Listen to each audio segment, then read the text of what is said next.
nessa situação toda, Pepe, que não é que depois de quase 3 meses, para muita gente o ano só começou agora, né? E o Congresso finalmente aprovou o orçamento que dará as bases aí para realmente para a gente ter o mínimo de clareza para onde o Brasil vai caminhar. E segundo o texto, pessoal, prestem muita atenção aqui, a previsão de 15 bilhões de reais de superávit, mas vou até pedir aqui para o Mano só trazer aqui os números e já vou com o PP para comentar.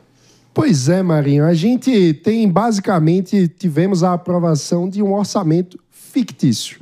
Um orçamento que coloca uma previsão de receita para cima, por exemplo, prevendo bilhões que seriam arrecadados em decisões do CARF, que é um Conselho de Recursos Especiais da Receita Federal, que esse ano arrecadou alguns milhões. E aí o orçamento no ano passado arrecadou apenas alguns milhões. O orçamento desse ano está prevendo magicamente que desse lugar onde vieram milhões do ano passado vão vir bilhões nesse ano. Ou seja, essa conta vai dar ruim. E além disso, a gente também está tendo uma subestimação de gasto, porque a gente vem vendo ano após ano um crescimento das despesas, sobretudo relacionadas à Previdência no Brasil, num ritmo muito acelerado, que não está previsto nesse orçamento, de tal modo que, no fim das contas, o orçamento aprovado está colocando como se fôssemos ter um superávit de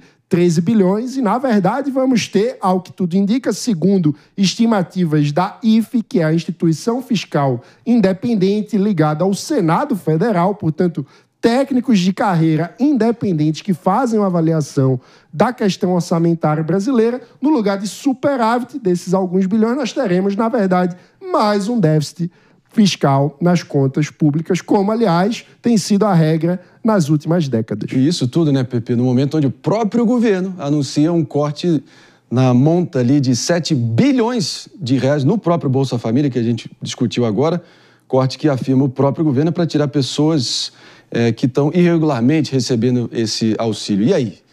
É fictício? Se sustenta? Dá previsibilidade? Ou é só mais um capítulo nessa confusão toda? Ô Marinho, eu sou do time que acha que se o governo quiser fazer pouca coisa e ter superávit primário, ele consegue facilmente fazer isso. Temos 600 bilhões de renúncia fiscal. Se ele quiser, por exemplo, diminuir para metade, vai ter superávit de 150 bilhões, teoricamente, 200 bilhões de superávit.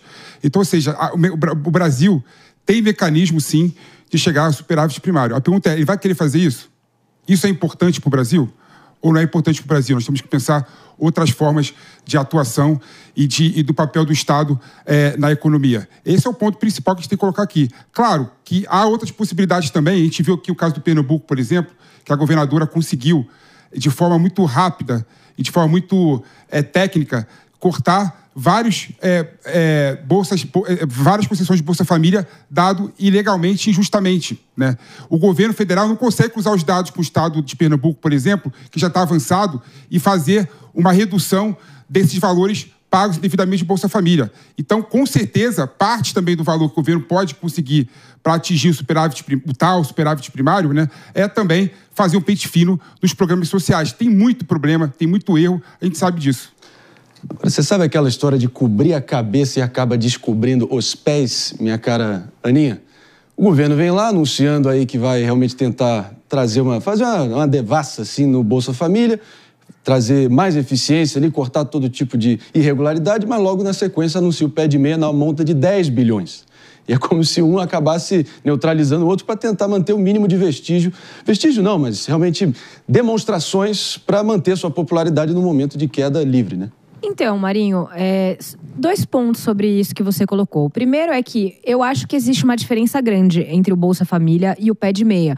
Porque o pé de meia, você exige que o aluno esteja na escola. Embora eu tenha uma opinião de que, assim, você não pode obrigar o aluno a prestar atenção e fazer tudo, então talvez a presença não seja exatamente o ideal, mas já é uma forma de colocar esses adolescentes dentro da escola, algo que hoje a gente sabe que está muito difícil de acontecer.